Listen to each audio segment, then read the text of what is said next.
as in how do they arise? Why do they arise? First, how do they arise? Okay. The next one is why do they arise? Meaning, what is the cause for them to arise? Then, third question, who is responsible for them to arise? Yeah, very thorough. Then, a thought is in a person's mind. Can it have an effect on another person even if no action accompanies that thought? Now we are on part 4 of the question. Okay, just to keep it in whatever. Then part 5. How to regulate the thoughts? Is it only by meditation? Short answer, yes, but we'll go through this. Chit is not responsible since it's akarta. Buddhi is inert. Is it due to chidabhasa? Okay. Before we go there,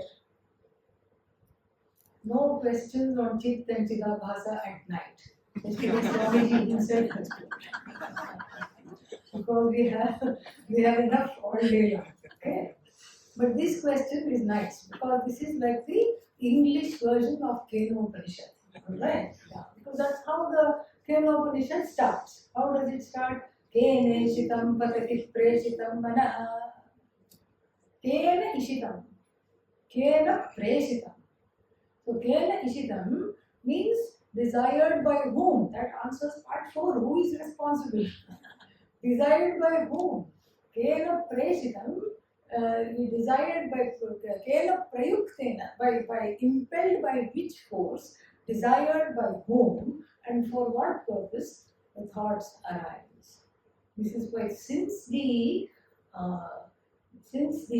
first word of the question is what? Kena, it is called Kenopanishad. Some Upanishads are named like that. Isha Upanishad, Ishavasya Idam Sarvam. Either Isha Upanishad or what else? Ishavasya Upanishad. So this is like Kena Upanishad. This is a very astute observation on part of the ancient student and on part of the modern student also, on part of the contemporary student. I.e., in a way, we are not responsible for the thoughts. The thoughts fall in the mind. Patati, that is the way patanti. No?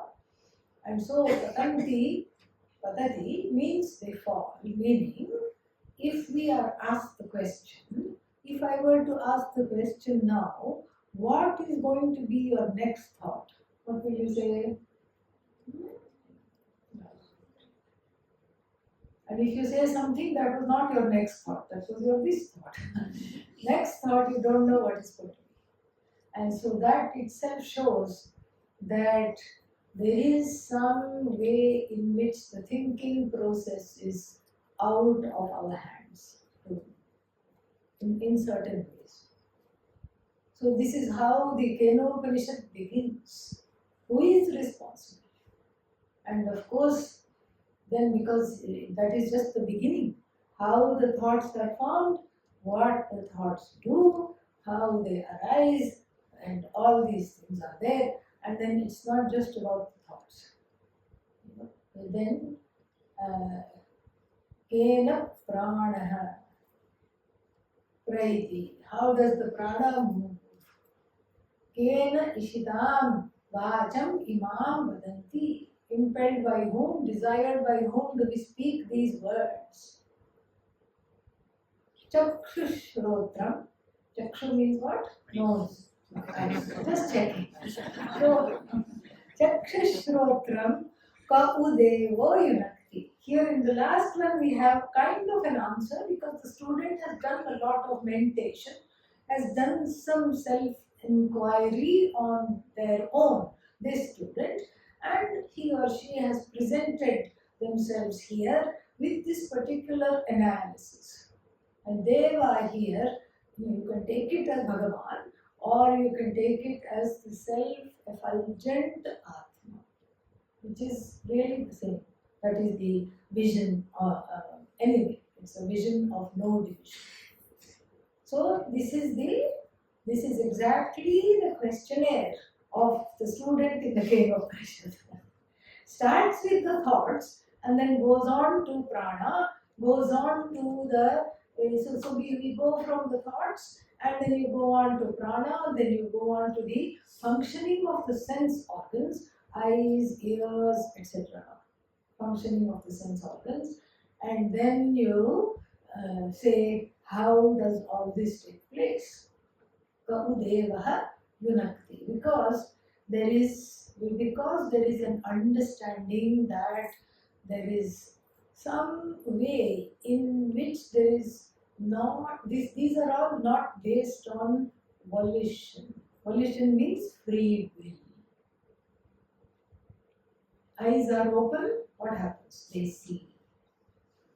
So if I told you, please look at my face, but don't look at this piece of paper. No matter how much Shraddha you have, you cannot oblige. You will see the piece of paper because eyes are open, and if the prameya, that which is to be known, is right in front, then what will happen? Sight will take place. Pramana siddhi will happen, sight will take place. Of course it will take place. How will it not take place? And so therefore this is what happens. And so in hearing also we don't have a choice. Hearing takes place. And if you heard Pujya Swamiji's meditations, we'll always say hearing takes place. In the middle he will say that. Hearing takes place means what? I don't have an option of selectively hearing. Unless one is a teenager, then they will selectively hear. Otherwise, the rest of the time they have noise cancelling headphones on. So that's why he sees unsavory things. One doesn't want to see unsavory things, but why it happens? One doesn't want to hear unsavory things, but it happens. And so therefore, there is the student here in the Kenopanishad recognizes that there is some way in which whatever is understood by the term I, whatever she understands by the term I, is not responsible for this.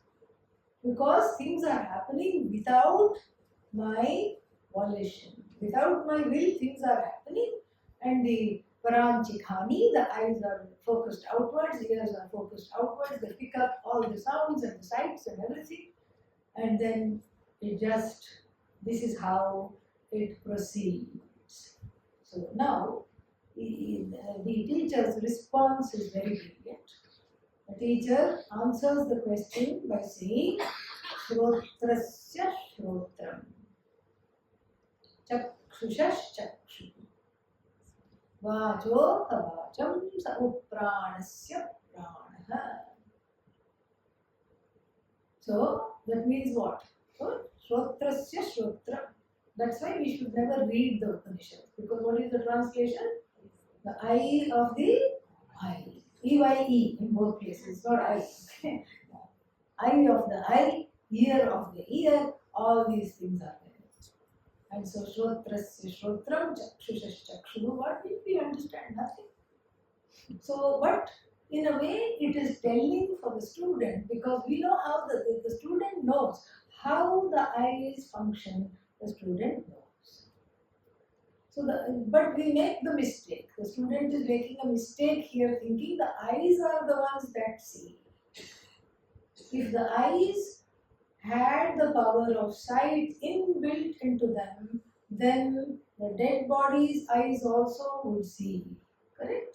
The dead body's eyes don't see. Eyes are there. They are fine. Let's say a person who has 20/20 vision. 20/20 means needing no glasses at all ever. So such a person dies away. Do the eyes see? No. Even if they are open, they don't see. So the organ called the eyes is not the only thing that is responsible for sight. From this we understand.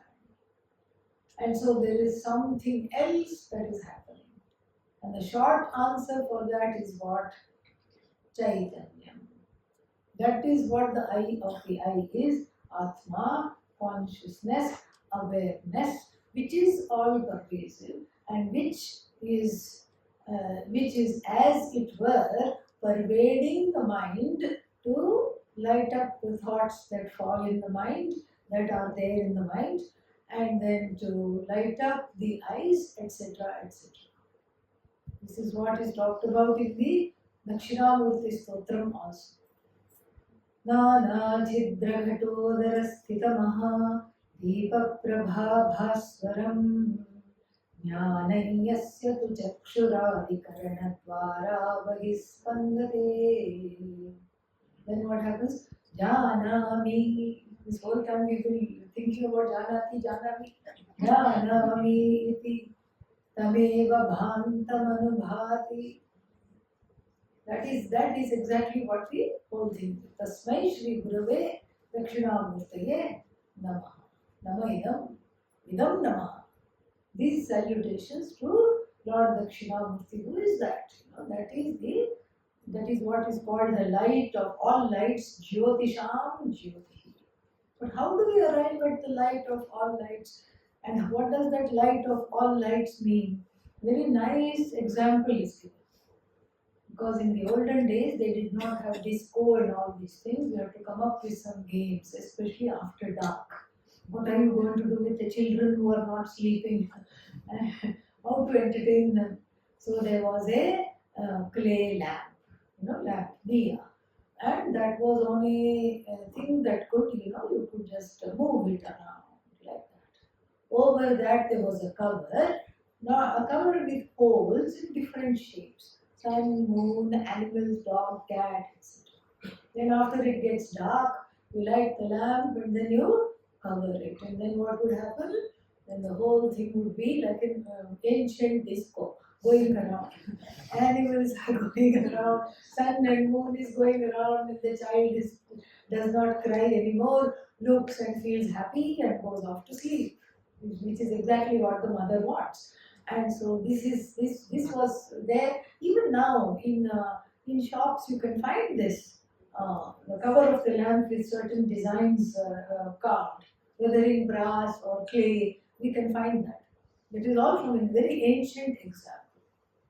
So Nana Chidra Ghata Udara. This is called Ghatodara, the stomach of the pot. Yeah, because the pot is, there is a lot of things there are in common between pot and pot belly. Okay, so they recognized that long time ago. Ghatodara means pot belly, exactly. But here, pot belly compound has to be the samasa vichheda. You have to do belly of the pot. Okay, not pot shaped belly, not belly eva. Not like that. But here you have to do, pot. The belly of the pot. So there is a lot of things in common between pot and pot belly. So in the belly of the pot, there are chidra. Chidra means what? Different kinds of holes. And holes means not W-H-O-L-E, okay? Because after listening to Vedanta, even when you say H-O-L-E, we listen W-H-O-L-E. So here we mean literally different holes. And so here the belly of the pot has Nana Chidra. Let us say it has 5 holes. There is a reason for this. Let us say it has 5 holes. And then as soon as you cover this lamp, before you covered, how many lights were there? 1. After you cover, how many are there? 5. So then that same light of consciousness, in fact that also is like saying Rahu's head. What is Rahu? Head, all head. Yes. So head of Rahu is just Aupachariki Shakti. This is a 6th case that is just for the sake of formality. You can't really say head of Rahu. Rahu ho Shiravat. So here also it's the same thing. You cannot say light of consciousness, the consciousness which we understand as light. The consciousness for which the light is like an Upalakshana. Because we have to somehow connect it. Why is it called light? Because it reveals. That's the only reason. Light reveals, consciousness also reveals. So the Vedantic poets grabbed at this metaphor this revelatory metaphor, and there is some kind of a simile that is born. And so this light of consciousness, the light in the form of consciousness, how many consciousnesses are there? None? Did somebody say none? No. One, yes. I'm glad we don't have a Shunyavadi in our midst. So, and Zerovadi is not there, that is good. So this one light as though looks to be what? 5. There has been some kind of a, as though division happening without really any division. If you want to see it, has it divided? Not at all, because you open and see it's still one. But then you close this upadhi in the form of the pot belly of the pot, and what do you see? You see 5. Why 5? Because 5 sense organs. So that same undifferentiated, non-dual, without a second, undivided consciousness, as though goes through these various apertures. Like in the example, how does it know to be in the shape of a crescent moon or a little kitty or a little doggy? How does it know? Because that shape is already there. It passes through the shape and then gives out that animal's akara. So here also, when that consciousness passes through the eyes, so to speak, blesses the eyes with its presence, so to speak, then what happens? Seeing takes place. Hearing takes place. Because the organ is there, it has the ability to hear, but it has to be blessed by Chit. And then it has to be blessed by Chit, otherwise it cannot function. And that is what is here in the Kenopanishad, that is brought to light. This whole process which we are sort of parsing and splitting hairs in the morning and the afternoon classes to see the nitty-gritty of this procedure through understanding how the I notion, everything is jada really. Other than this light in the form of consciousness, a few things we can say. I'll try not to use the words chit and chidabhasa, we'll try. It can become a little this thing.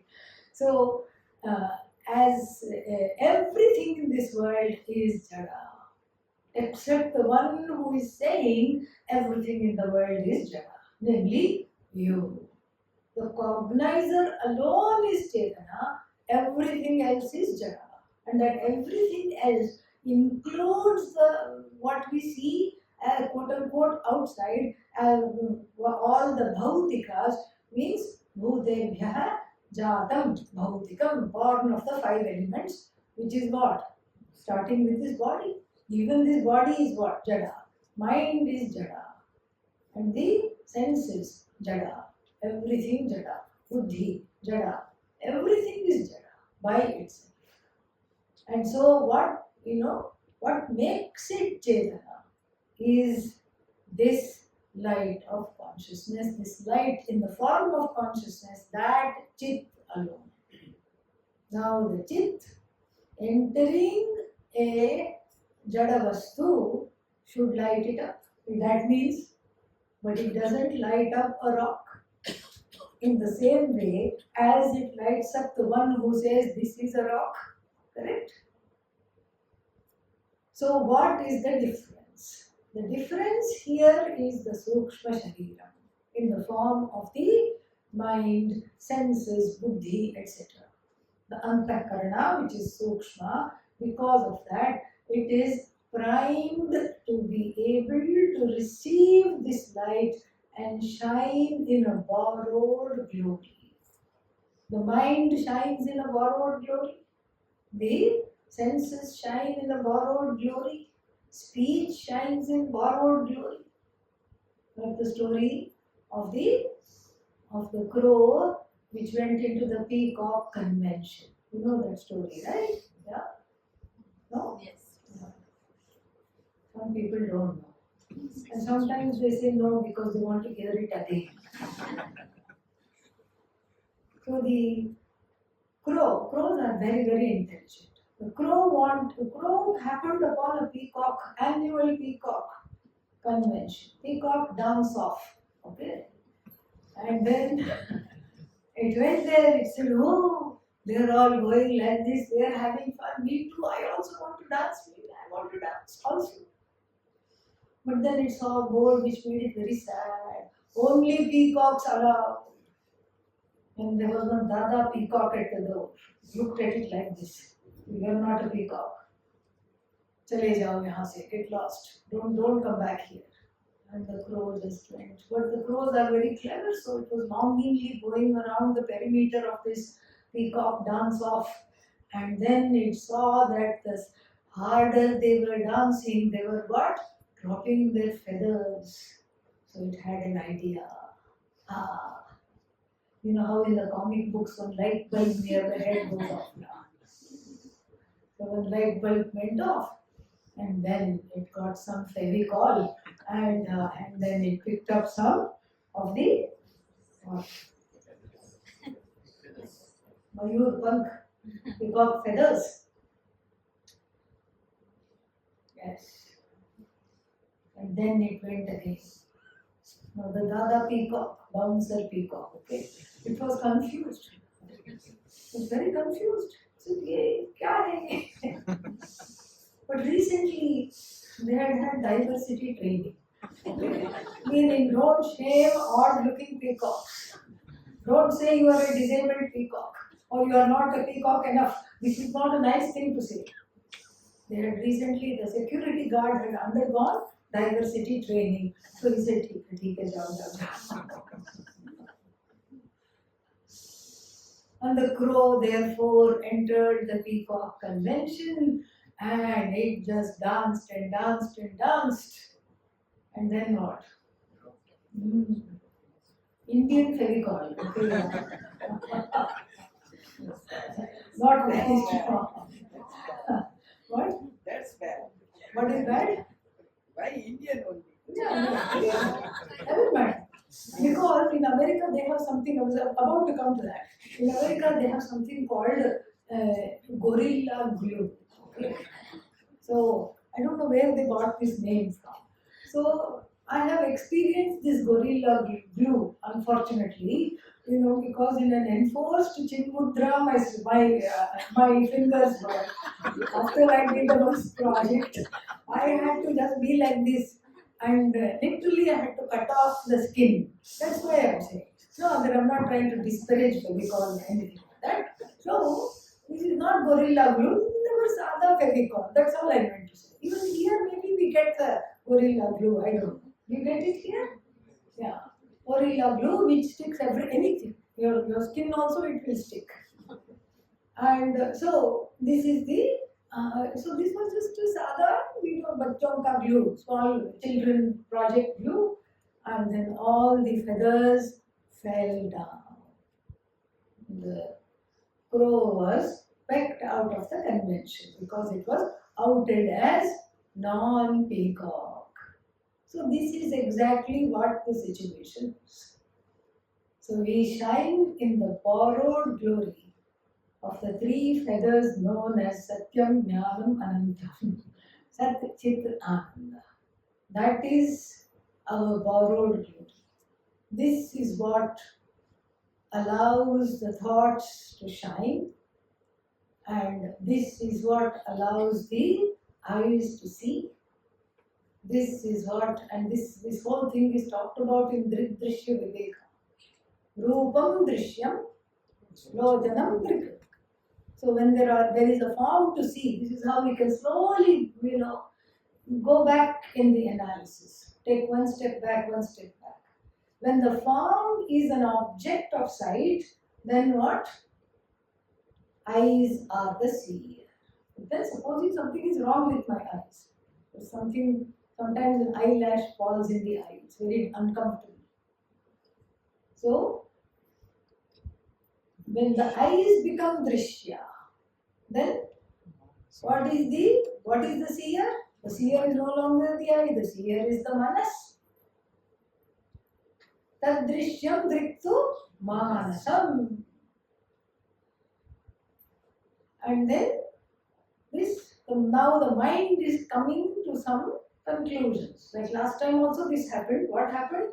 There was an eyelash or some foreign body in the eye, and because of that, it was this thing.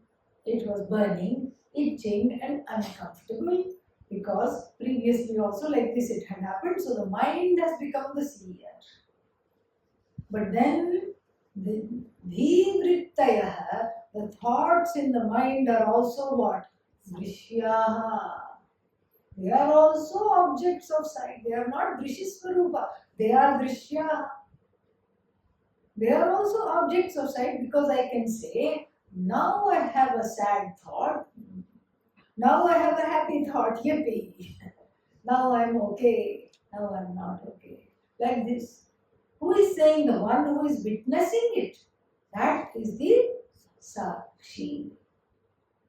Drishyaha, dhivrittayaha, drishyaha. And when they are drishya, what is the drik? Who is the seer? Sakshi is the seer. Drigeva natu drishyate. That which is the seer is never seen. Sakshi is the closest we can come. Why? Because the Sakshi also is resolved, because as long as there is something to witness in relation to Sakshya, I am Sakshi. Like that. So let's see how many of these have got answered. Part 1, part 2, part 3, part 4, part 5. Yeah. So then, can a thought, part 4 and 5 are left. So a thought in a person's mind, can it have an effect on another person if no action accompanies that thought? Not really. Because the thought is whose thought? Your own thought. So supposing you think, I want to give this person a big bashing, and mentally visualize nicely giving this fellow a few whacks. That person is going around nicely. Nothing has happened to that person. You see that, in fact, that other person got a promotion also when you were visualizing this. So that is because it's what? Your own thoughts, your own, your own internal world. It is your own internal world. In fact, it will affect the person who is thinking, not the other person. Because the person who is thinking will have feelings about it. There is anger, there is fear, there is sorrow, there is resentment. All these feelings are there. Perhaps even jealousy. It is there. So we are responsible for our thoughts, and that's why if I think something, then if I think that I'm killing somebody, then I don't go to jail. Even if I go to the police station like this, please handcuff me because I really wished for this person to die. Then the police officer will say what? Is the person dead? No. The person is fine. All right. And I think you need to see exactly. I think you are a special person. Who is a special person? The one that requires a specialist. So there is no culpability, because for that thought to become a culpable thing, it has to be followed by action. That being said, we all occupy on another level, we all occupy collectively a world where thoughts and intentions have power.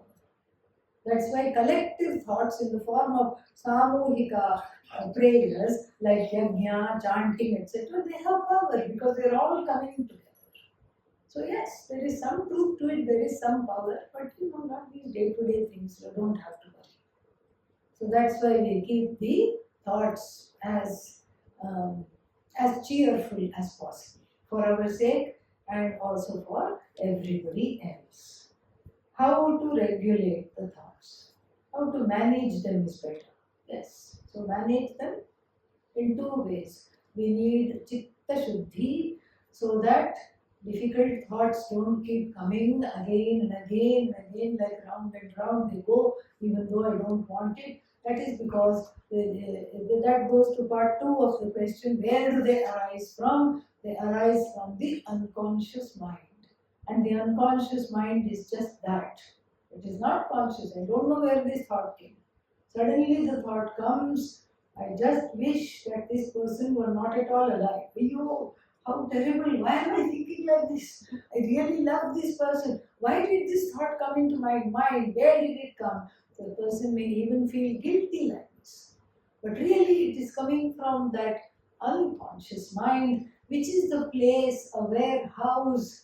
Warehouse is spelled W-H-E-R-E. Where it is, we don't know.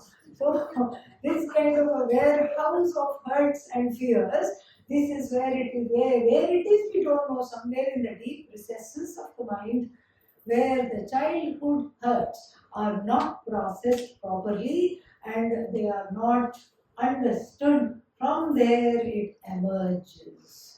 Unbeknownst to me, it catches me off guard, it catches me as a surprise. So that is the old raga dveshas spitting up. Like after the baby drinks its milk, it spits up a little bit like that. So there is a little spit up from the unconscious. And so we have to take care of that. And that has to do with what is the antaranga sadhana for that is, one of the antaranga sadhanas is what is called inner child work. We have to be a parent to that feeling. The feeling is a baby, it is not logical, it doesn't know what it is doing, but it is lovable, it has to be loved. It has to be loved up. Like when the baby spits up, the mother doesn't throw the baby away. You wretched thing, go away. The mother soothes the baby. Mother or the father will soothe the baby. Same thing. Here the baby has spit up anger. The baby, the inner baby, has spit up resentment, has spit up fear, has spit up all kinds of things. So what do? I soothe it. I have to say, it is not your fault. It is okay. And I have to recognize these feelings are not from this moment. Even though one may say that, this is all happening right now. This person is responsible for these feelings. They are not. What is responsible is those feelings were there buried from a long time ago. Maybe even previous lives, who knows. But we can only be responsible for this life. So, the antaranga sadhana, the inward practice, is to be able to soothe this baby and to just spend some time with it and let it integrate into the adult, not throw it away. You have to be kind, you have to be calm, you have to be above all patient. We have to do that. Then the management of the raga dveshas, through which these old feelings catch on to, that also is very important, and that comes from leading our lives in a spirit of prasada buddhi. Ishvara awareness, part 1, inviting Ishvara into my life and taking Ishvara, part 2, as the doer. I am just the proxy doer. Ishvara is doing everything through me. That feeling, dedicate the actions to Ishvara. Part 3, receive whatever karma phala comes as prasada. When you go to the temple and you see that there are no vadas on Lord Hanuman, and Lord Hanuman ji is not wearing one mala full of vadas. Or you go there, the last vada, the person in front of you has already got. Then what? You just get a little spoonful of water. You don't fight with the priest. Hey, there is my vada. What happened? Not there today. That's all. Better luck next time. That's what it is. Same thing in the dining hall when gulab jamuns are served. Same thing anywhere. So whatever comes, I take. Whatever does not come, also I take gladly. And so this glad acceptance buddhi and doing the action, spiritualizing, Ishwarizing the action means I don't do it for the karma phala, I do it for my own growth. I want the karma phala. It's ridiculous to say I am not expecting anything. That is, that's not correct. There is an expectation. but I manage that expectation in the light of what is, because what is Ishvara. If we spell Ishvara in English, what are the first two letters? Is. Yes. See? So what is Bhagavan? What is Ishvara? I have to be in tandem with what is, not go spiraling down the rocky road of Pratibhasika, my own subjective reality. This is what I have to do. This is Bahiranga sadhana in the sense of growing up through Karma Yoga, etc. Another form of Antaranga sadhana has been mentioned by the questioner themselves, and what is that? That is the meditation. Meditation gives chitta naishchalyam. Inner child work is also like a form of meditation. This is also meditation. It gives chitta naishchalyam, the ability to have a say over the ways of the mind. The mind keeps going everywhere, but the ability to have a say over the ways of the mind, I have to have some. I have to tell the mind, I will tell you what to think. And the mind will say, no, no, no, I'm going to think. And you are going to come along. Yes, that's how it has been all my life. But now the things are going to change. You look at the mind kindly, I'm going to tell you what to think. The mind says, really? Yes. What should I think? Om Namah Shivaya or any mantra. Okay, I can do that. The mind is very smart. Om Namah Shivaya. Okay, now I can go off in my flights of fancy. No, the next thought is also going to be what? Om Namah Shivaya. Thought number 2, Om Namah Shivaya. Thought number 3, hello, show me at least half a sign of life. What is thought number 3? Om Namah Shivaya.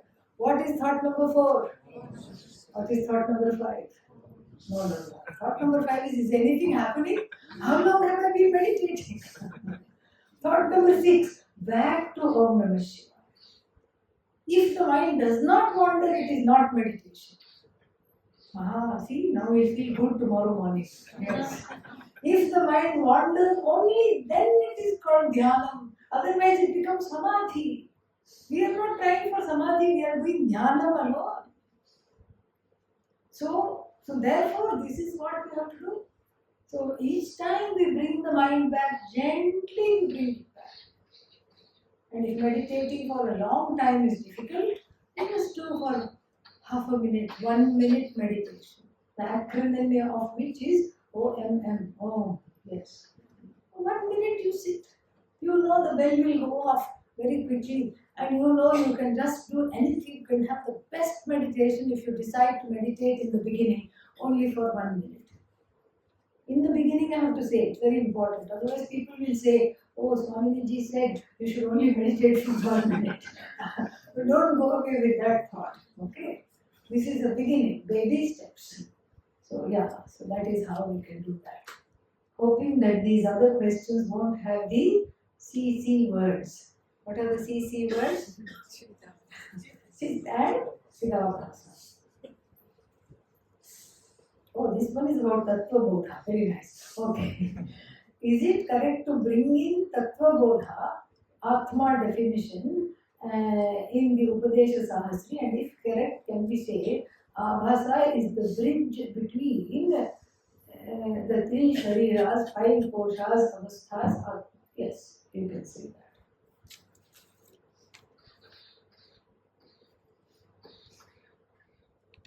My question is with regard to the knowing process. When I know a rose, the ultimate understanding is I know that I know the rose. The object rose is revealed by the word I cannot say, Chidabhasa, through Phala Vyapti. Oh, this is too much, okay? Yeah. But who reveals the knower of the vritti? See, we are back again in this very wonderful conundrum. Are they always revealed by Chidabhasa, or is it Chit that reveals them? This one is very involved, so we'll defer it for tomorrow when Swamiji comes. Let him take that. It's a long and very involved one.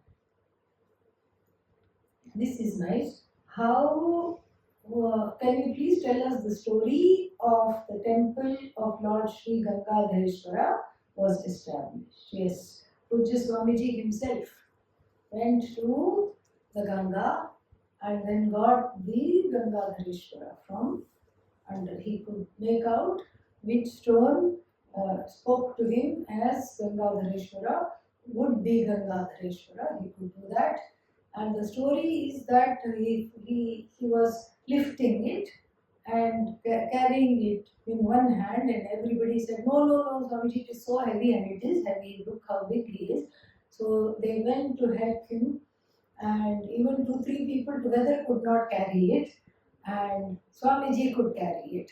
This is the story, and he brought it here, and this is how the temple was established.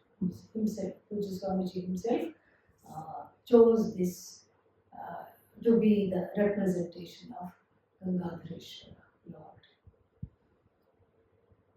Then Purvapakshi said that just as the reflection in the mirror is Vrisha, the reflected chit should also be false. I don't think it was the Purvapakshi who said that, but anyhow, it was said in class that the reflected chit is conscious. If Chidabhasa has a conscious chit, how can it be asat? What is jada? What is the purpose of bringing jada if nothing in the jagat is jada, because everything exists because of Brahman? Yes, everything exists because of Brahman, which is Chetana, but here we are parsing at a very refined and small level. You see, we can't mix up the macro and the micro. On the macro level, everything is Brahman. Tadeva idam sarvam asrijata tat srishtva tadeva anupravishat tad anupravishya satya tyaccha bhavati niruptancha, etc. So this saha akamayatu, this being had a desire. Bhagavan doesn't have desires, but this is it's metaphorical. It's the desires of the jivas to be incarnated that is represented here as Bhagavan's desire. So that desire is Maya Shakti in the form of this quickening, which changes this Satchidanandam Akaritra Brahma, this Brahman which is Akarta, which cannot do anything, which is all consciousness, which is without a second, which is Satyam Jnanam Anantam, that Brahman, how did it create the Jagat? This is a, what is that, million-year question. As long as humanity has been there and has had some kind of a spiritual life, this is the first question that comes, and every theology seriously tries to answer this question. And then comes to wrong conclusion that even jivas are creatures. This is the only, in Hindu Dharma alone, we don't talk about jivas as creatures. There are no creature. Jiva is Ishvara with a big complex, that's all. What's the difference between Ishvara and Jiva? Jiva complains. Ishvara does not complain. That's the only difference. So here, if that is understood from the macro level, Saha Akamayat, I mean there are many other steps, but we'll just take 3-4. Saha Asrijat, the being visualized the previous cycle of creation. Asrijata, created means projected. And what kind of a projection was? Non-separate from oneself. Idagam sarvam asrijata. That srishtva, having created the name and form, entered in every name and form as it were, so that nothing in this world really is jada, everything is Satchidananda, everything is blessed by consciousness. Yes, on the macro level you are correct. But then here we are not looking at the macro level. Here we are looking at the same thing that is operating that same Maya Shakti is what is responsible at the macro level. From the standpoint of Avarna and Vikshepa, mostly Vikshepa because we are talking of Ishvara Srishti. We are talking of Vikshepa Shakti of Maya, and that how that Vikshepa, there is no accounting for Vikshepa Shakti. And there is nothing, we cannot say that it is, the Viveka Chudamani puts it very nicely. Sannapya bhayatmika bhinnapya bhayatmika no. No means no, we have seen that. Yeah. Na is it Sat? No. Is it Asat? No. Is it a mixture of Sat and Asat? No. Nothing you can say about Maya is categorically stands. And Maya is the explanation for the ones who say that this Jagat is variegated. And you see Nana. Nana here doesn't mean grandfather. Okay, yeah. Nana means many things you see. And so, therefore, this is like an explanation. But really speaking, we get to the place of saying what Jagat. All that is there is alone Atma, Brahman. I am that Brahman. But so that is the macro. Here we are not looking at that.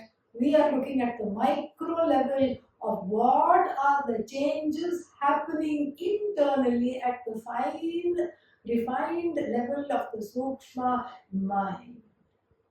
When the thoughts arise, how are they quickened in the same way like the Jagat is quickened? How are the thoughts? The thoughts are my own projection here. I'm also having like the Jiva. I means not me, the Jiva. The Jiva is also having its own Vikshepa, its own Avarna. The Avarna is the unconscious mind, which we just talked about because it's covered. And because of that Avarna, it's having its own Vikshepa. It's having its own parallel reality. It's having its own world. Because of the Avarna, the Atma Ajnana, it's having a certain Vikshepa. So, whatever notions I have, how do I have them? What is it that is having these notions? What is it that's owning up the thoughts? What is it that's projecting the thoughts? What is it that is lighting up the thoughts? The short answer to all this we can say is Chit. Correct? But then that does not suffice. A thinker as sophisticated as Adi Shankara. That does not suffice. That is too blanket an explanation. Here, therefore, it's a very brilliant work. The more we see, even if we don't understand everything, it is good to just, it is just good to listen. It will become clear. And so therefore, just like the so-called pseudo entity, that which cannot be talked about to exist, that which cannot be talked about to not exist, is brought on the macro level in the form of Maya Shakti. Here also, in a similar way, this Chidabhasa is brought. We have to literally drag it in here as that interim, we can't even call it entity, but for lack of a better term, that interim entity which bridges so many things, which makes possible the ability for us to be enlightened by the exposure, by the committed exposure to the Shastra. Otherwise, what is there? A bunch of 5 elements, that's all it is. Mind also is the Sukshma 5 elements, that's all it is. So then what he breathes life into this mind, then that is what we say, we don't even need to use the word Chidabhasa, we can say the mind is blessed by the presence of Chit. The mind becomes a magnet for Chit because it is Sukshma. That's what it is. Vritti is Sukshma, mind is Sukshma. That's how they are able to, if we use the lingo of the Pratibimbavada, that's why they are able to broadcast that Chit. Allow that reflection to take place, like even a clear lake reflecting the sun, as opposed to a turbid lake, a mud, what is it called, a mud bubble or a mud pool will have a dull sun there. But the mind is very Swacha because it is refined, because it is made out of the subtle portions, the sattvic portions of the five elements, and so therefore, when consciousness, which blesses everything, this again we are on the macro level now. Consciousness blesses everything, but it especially blesses the mind because it has that ability to receive and broadcast. That is why the mind is talked about separately. So, blessed by Chit, the mind functions. Blessed by the Chit, the Ahankara struts around. Me, I am the Karta, I am the Bhokta. And then suddenly I don't feel so good because of that. All these the Ahankaras, shenanigans can be explained. And you said, I know that I know. And then also what? I know that I don't know. That also I know. I know that I don't know. And that also is explained very, very, very nicely. So therefore, this on the micro level, we are not, this is not contradicting what is happening on the macro level. Just like even a rock is blessed by Satchidananda, but it doesn't have Sukshma Sharira to say, yay, I rock. It cannot say that. Rock cannot say that. You can say that. Rock cannot say that. Why? Because it doesn't have a mind. When the mind is there, then it becomes a receptacle for Chit. Receptacle for Chit and the receptacle to know itself as Satyam Jnanam Anantam Tattvam Asi Aham Brahmasmi. To know itself, it becomes a clear receptacle. So what we are doing in this course, in the course of these talks, is to look at this fine process, this sophisticated process through which this Chidabhasa is the entity, the interim entity that helps mediate many things which would be otherwise totally unconnected or would not have any explanation. It's like doing puja. Simple puja we can do at home. We know how. 16-step puja we know how we can read a book and do. But complicated homas and all, you call a priest. And then what? What do? You appoint him as the proxy doer. You give him the doership. So similarly here, the Chidabhasa here is like a interim entity which is brought in to explain many things that are disjointed and really sloppy. The Shastra likes to tie things up very, very well, neatly tied up and gift wrapped. That is how the Shastra presents itself, and Adi Shankara goes in tandem with the Shastra, and he gives us this beautiful work. Just let us just stay with it. All right. I think that is it. These questions Swamiji will answer. Om Sarve Bhavantu Sukhinah, Sarve Santu Niramaya, Sarve Bhadrani Pashyantu, Ma Kaschid Dukkha Bhag Bhavet, Asato Ma Sadgamaya, Tamaso Ma Jyotirgamaya, Mrityorma Amritam Gamaya. Om Purnamadav Purnamidam Purnat Purnamudachyate Purnasya Purnamadaya Purnamevavashishyate. Om Shanti Shanti Shanti. Hari Om Shri Gurubhyo Namaha. Hari Om.